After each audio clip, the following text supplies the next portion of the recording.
Hi, everyone. This is Shanna Trahan with the Trahan Therapy Center. Welcome back. Today, I want to talk with you about 10 ways to save and grow money. So, you're thinking to yourself, what does a little therapist know about that? And I would just tell you very simply, I came from a background where my mom really did not make lots of money. And it's a lot of things that I always desired and wanted. And I ended up having to read books and learn from people who did think and grow rich and people who did, rich dad, poor dad, people who really had uh, a big vision for their lives. And so I've decided to really share with you because sometimes one of the biggest struggles in people's lives is bills and money and how to not be all stressed out or discombobulated as it relates to finances. And earlier, I don't know if you caught the video on MLK, but I kind of talked a little bit about student loans and not taking out student loans and how it's important if you want to have freedom to first, have financial freedom. And that certainly comes with not creating debt that you don't have to have. And so looking at different cultural or different cultural microcosms in the world, certainly different people believe that some things are more take priority over other things. For example, getting my hair done at $500, not me personally, right? But getting my hair done at $500 is more important than um, having a vehicle to drive in, or than getting, the kids new clothes, or perhaps someone else is like, well, you know what, I have to put away money for a rainy day. I have to not just save, but maybe invest. So every person has their own ideals, often based upon what they learn from their family. And so what I learned from observation of not just family, not just my mother, but just of people in the community, was that it's very important to be able to have savings and some kind of investment in retirement, because rainy day, life. I mean, you have up days, up weeks, down weeks. And so it's important to be able to have some type of nest egg, for your future and as you grow older. And even really day to day. Last year, for example, here in Houston, we had a winter storm. So nobody in California, excuse me, nobody in New York, nobody in Minnesota, nobody in Colorado would call our storm a winter storm. But since it was here in Houston, in Texas, we called it a winter storm. And we had lights out for days and all kinds of craziness, and more than 100 people died in their homes, without utilities. And even my family and I went and stayed in a hotel, and even a hotel, there was I got to, after like day three or something, then something crazy was going on. The toilets wouldn't flush. And I was like, I'm paying $100 a night for toilets not to flush. What is this? What is happening? And even though, because the water pressure was a problem in the city. So I mean, sometimes even when you do have a few dollars, it could just be hard, right? So what I'm saying is that we have to first start off preparing for the short term expenses of life. And I would say that if you don't know how much money you're making or how much you're putting back out into the atmosphere, then that's where we have to start. First, you have to know how much money net that you're bringing in every week or every 2 weeks or every month. Then, of course, you need to have a list of your bills. So, one of the things that I would do, I used to create a spreadsheet where I would just type out like every bill name, how much I owed on it, how often I paid, or what day of the month I paid, how much was my payment that was due. I'd have a block for exactly how much I actually paid, because sometimes if I was paying it all faster, then I would have that number there. And then I would have the address of the company, the phone number, the account number. And one of the things that I really believed in was Dave Ramsey's uh, steps to success and finances. And I think that, having steps is very important. And so, first thing for me is saving money for an emergency. Being a parent of the kids, then you always have to have something. Maybe your car might go out. Maybe something might happen in the home where you live. Possibly, somebody might die out of town that's a close relative. Anything could happen. So having what I call a rainy day fund is so very important. And what that looks like for people tends to be a little different. So from my perspective, I believe rainy day is 3 to 6 months worth of savings. And it could be in an investment that can be liquidated quickly, or it can be, that's my preference versus just sitting in a savings account and not growing anything. So if you can, get with a financial advisor and then put those funds in an account where it can grow steadily and rapidly, while you're keeping it there until your emergency comes, right? So hopefully the emergency never comes and that money's just sitting there growing. So that's a positive. Also talking about paying off bills. So I really like, Dave talks about the snowball effect and really paying off the smallest bills first and kind of knocking them out, getting them out of the way. So truly, you have to determine for yourself what you feel like you're able to do. When you sit and look at your budget, and there's lots of budgets out there, and let's see, I think I have something. So I have a monthly budget tracker in here. And then I give several links to there's some different budget apps like NerdWallet has one, Intuit Mint, YNAB, Pocket Guard, Prism, and Albert. There's a lot of different budgeting uh, software or apps, if you will. So I think knowing your budget and understanding. So here in chapter 3, it talks about the mysterious budget. So I think that your budget and your finances should not be mysterious because it's your budget, it's your money, your income, and your outgoing. So you should know exactly what's happening with that if no one else. Excuse me, guys, my granddaughter's in the background. Aaliyah, I need you to be quiet. I'm taping. Guys, so much sorry for that. 7-year-olds, right? Anyway, so the mysterious budget. Your budget should be mysterious to others, but not to you. So once you create your spreadsheet or put everything, all the data into your budget, even if you use like oh my goodness. So even if you use one of the softwares on your computer, they'll have the spreadsheet apps, things like that will have different types of budgets for different kinds of people that have different kinds of extravagant needs or just basic needs. So first things you have to pay, of course, your rent or your mortgage, things like your light bill, water bill, gas, things like that, car note, and then everything else. So you have to have food. So whenever, I think it's really important just not to create new debt until your debt is paid off. So it's easy to say, oh, but I want those red bottoms. Oh, I want that new coat. Oh, I need to take that trip. And you can take trips. But, and I don't mean to bite off of Dave Ramsey so much, but I love him to death. So he's a number one in my book. So, but one of the things that I used to do that he promotes is like the envelope system. And what that is like, so I no longer do it, but I used to do it. So I would write down what was the bill name. So let's just say Entergy or something like that, the utility. And let's just say Entergy bill runs $100 a month. So I would put a set aside in my budget, $100 a month, and I put cash into that envelope, right?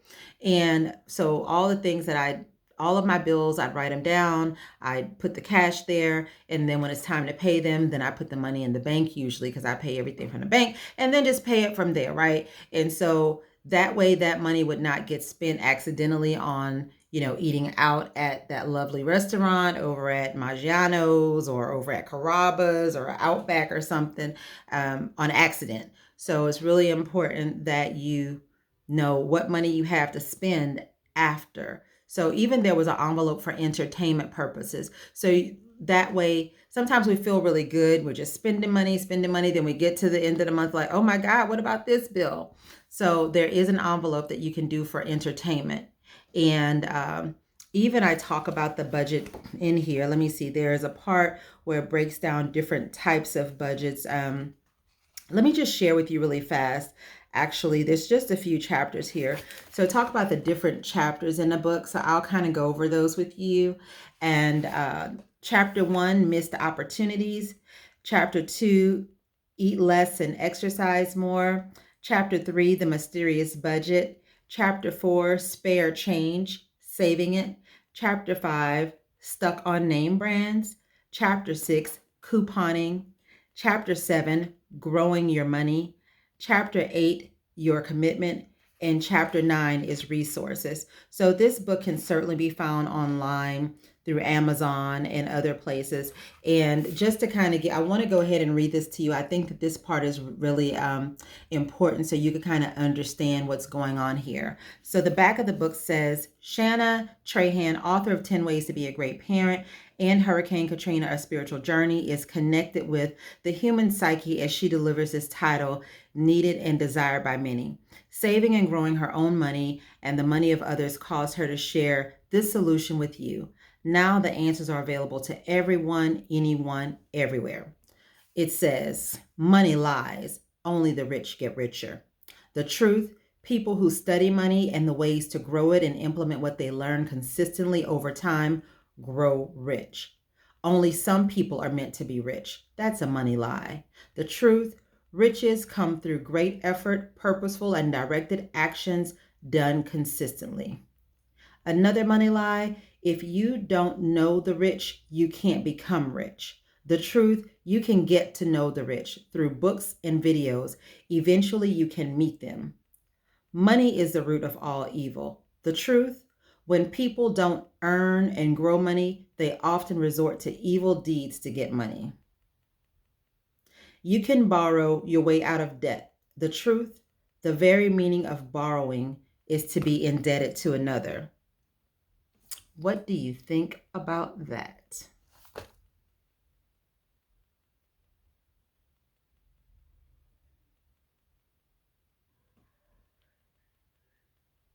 Trying to pause here. Okay, guys, welcome back from our break. This is Shanna with the Trahan Therapy Center, where we shape minds and change lives. So today we're just talking about the book, 10 Ways to Save and Grow Money. And certainly I believe it's very important for you and your family to learn this thing. And this is such a great skill. Like, how can you live and not save and grow your money? Do you still hide money under the mattress? Do you still have money sitting in your savings account earning 0.00000.1% interest? Don't do that. So I love you enough to share this with you. 10 Ways to Save and Grow Money. You can buy it right now today on Amazon. Anyway, so in the last segment, I kind of talked a little bit about the budget, and then also I gave a breakdown of the different chapters in the book.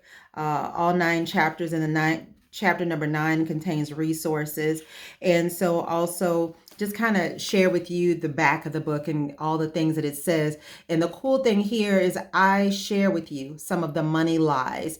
You know, there's things that we heard growing up about money that really has made us fearful of having too much money and things like that. But think about it. How can you take wisdom and advice from a person who's never saved a huge amount of money or who's never grown any money?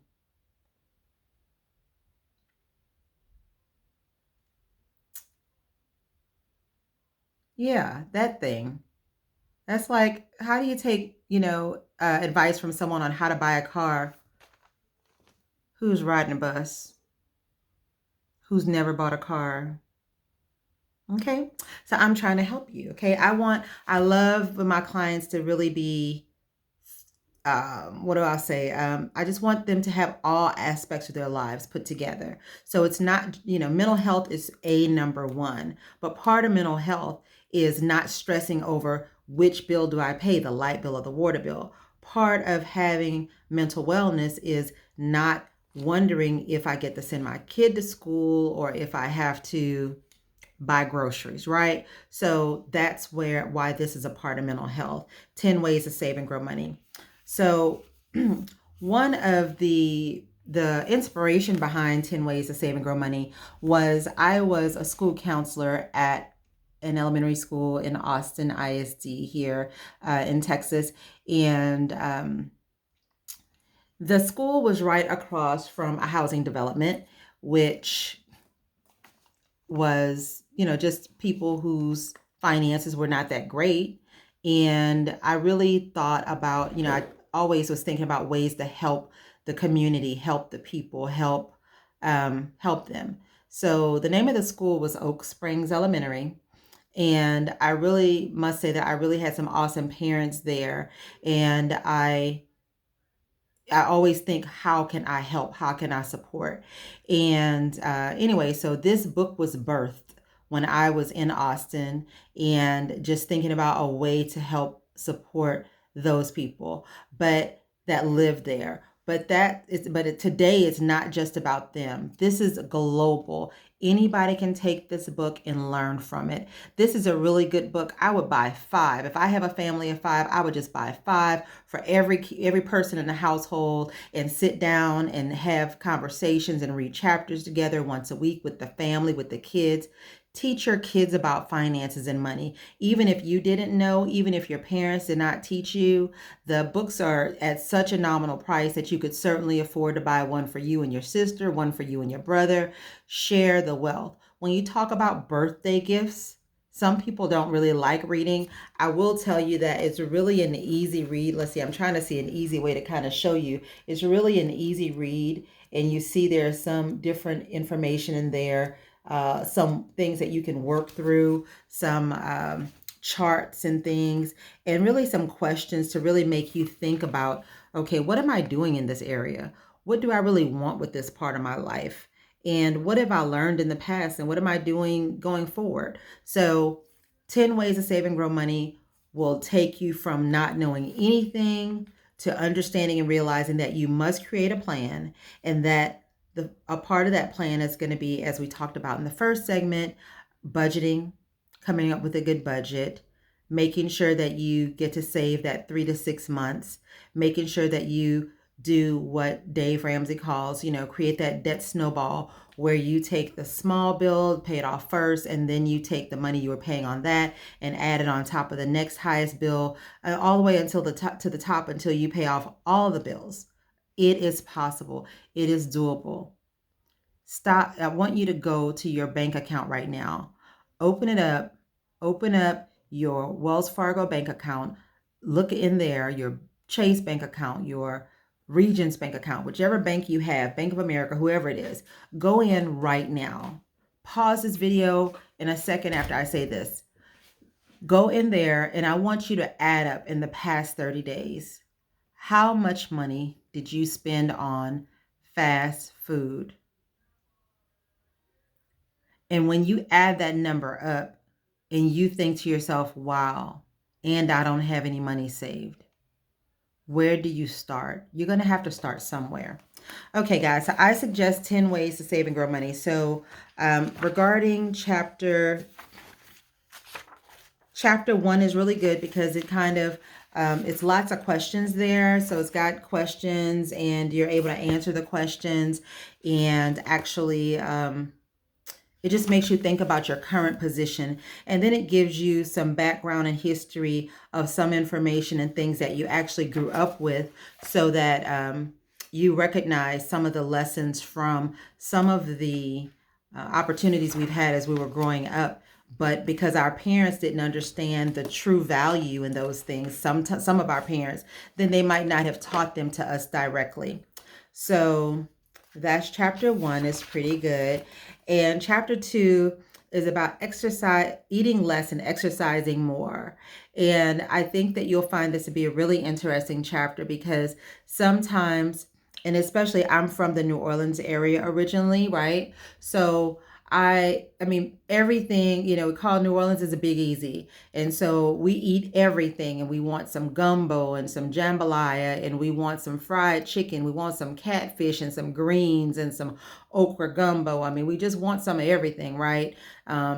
Emerald cooks it all. So we want to eat all the good food in New Orleans. And so eating is like a way of life for us. I mean, everything just, we want it all. The smothered pork chops or the breaded pork chops and, just all of it just make me hungry just thinking about it.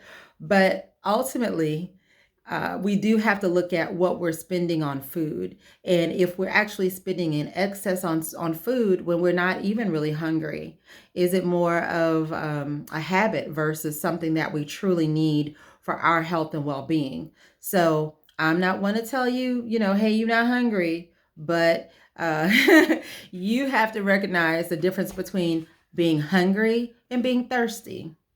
Okay. And sometimes when you don't have anything else to do, it's like, well, let me go in that kitchen and get me some ice cream. Let me grab a few Oreos. You know what I'm talking about because I've been there. We all been there. So recognizing what is important, what thoughts are you having as you're doing this? And so this is really cool because it really gets into the mental health part of it and your health and wellness as we talk about a work-life balance here. We talk about the difference between a below average producer in life versus an average producer, and then even looking at an above average producer in life. Because sometimes we look at other people and we think to ourselves, I can't be that good, or I can't make that much, or I can't be that great.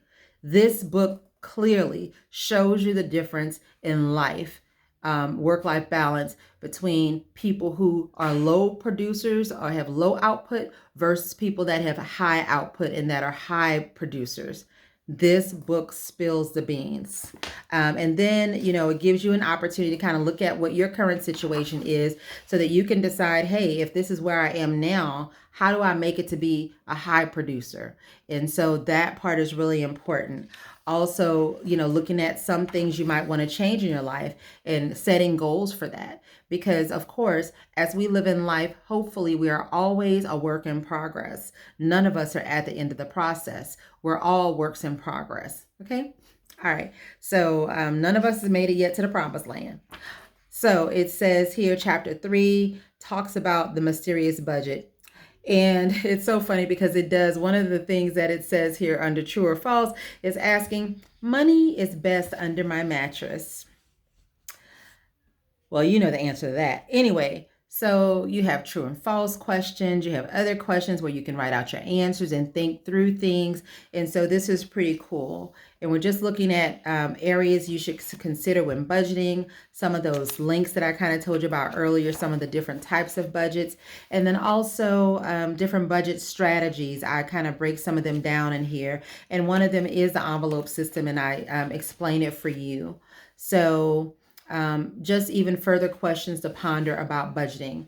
And then also the answers to your true false questions to give you more clarity. Don't want to just ask you questions sometimes and not give you the answers and the reasons why those are the answers.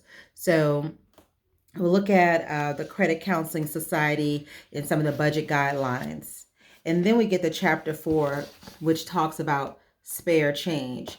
And so, in your house, if you go right now, unless you're that person that just picks up everything and makes it so perfect, the average person in America and in any country probably has coins between the sofa seats if they haven't cleaned them up from last week, or coins just sitting in random drawers in the house, coins just stacked in a big old milk container or one of those the Ozarka water bottles or something, right? So we've got coins everywhere, and sometimes we don't consider what that spare change can ultimately add up to. So I'm going to encourage you to take that spare change and do something meaningful with it.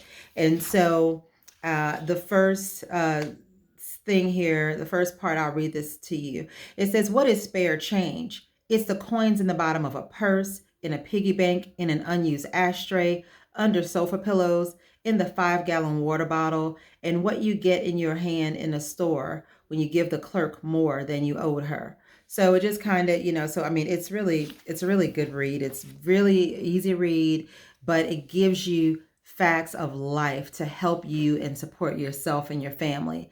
When you teach your kids and your family about money and how to save it and grow it, and whenever you pass off into the far, far distant future, you'll know that you left them with knowledge and power to empower themselves to have a great life. And teaching your kids about money is one of the greatest gifts you can give them.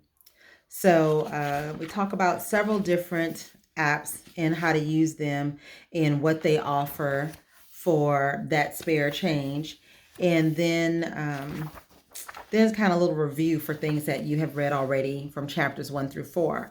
So we get to chapter 5. It's stuck on brands and just kind of talking about, well, I can't, I'm not going to give it all to you, but I will say that it really digs deep into how to look good and not necessarily have to always spend all of the money, right? So, but I mean, if you just have a random thou around, you want to throw off on a pair of shoes or a shirt or something, who am I to tell you not to? I'm just saying prioritize, especially if you've got little ones and depending on your income, right? Okay, so chapter 6 talks a little bit about couponing, and I have friends, and I've done it before, probably not to the level of some people that I know, but I certainly have seen my, just come back home with chock full of stuff, and it's like, oh my God, how did I get all this for $7 or $5 or it's just crazy. So couponing is king. And so I think there's lots of some apps and information I share here, but also there's, if you go, I think on Instagram and on Facebook, there's some different, I think that somebody told me the other day about Daddy Couponer or something. There's lots of Coupon Lady and Crazy Coupon Lady or something like that. There's lots of different tools out there and people that are resources, and they're teaching you how to do it. And also, as the book gives you some little background and insight into couponing and how valuable it could be in your world. Okay. All right. So chapter 7 talks about growing money, and I think that's enough said about chapter 7, growing money. Chapter 8 talks about your commitment. So as on the drive, which is another podcast, video, audio, that I do with DJ Quest One. So we talked the other day about New Year's resolutions and things like that. And so this chapter really talks about your commitment. And this commitment that you're making is one to yourself, to your family, for now and for the future. Just because you're struggling right now doesn't mean that you have to stay in that state. You do not have to stay in an emotional struggle. You do not have to stay in that battle with food. You do not have to stay in that financial struggle. You do not have to stay in that battle with addiction and drugs. You do not have to stay in that struggle in an abusive relationship. You do not have to stay in that struggle at a job with a boss who mistreats you all the time and doesn't see your value and worth. You do not have to stay in that struggle. You are an overcomer. You can overcome. You do not have to stay in that struggle. So certainly, you can buy the book, 10 Ways to Save and Grow Money. You can call the Trahan Therapy Center as we're growing and adding new therapists on a regular basis. So certainly our hours are expanding, and we're looking forward to you calling us at 844-724-2643. And so right now we're just adding new assistants. So give us a little moment, and then we're going to be there for you all day long. And then we'll be able to answer your questions and do intakes and let you become the best you that you can become in all aspects of your life. So 10 ways to grow money, grow and save money is really just about you being your best in that area. But as I said before, we're all a work in progress, and be compassionate with yourself. It doesn't matter where you've come from. It's about where you are and where you're going, where you see yourself. Be a visionary. Thank you for being here with me, Shanna Trahan, at the Trahan Therapy Center, where we shape minds and change lives. Many blessings to you. Make it a great day, and bye for now.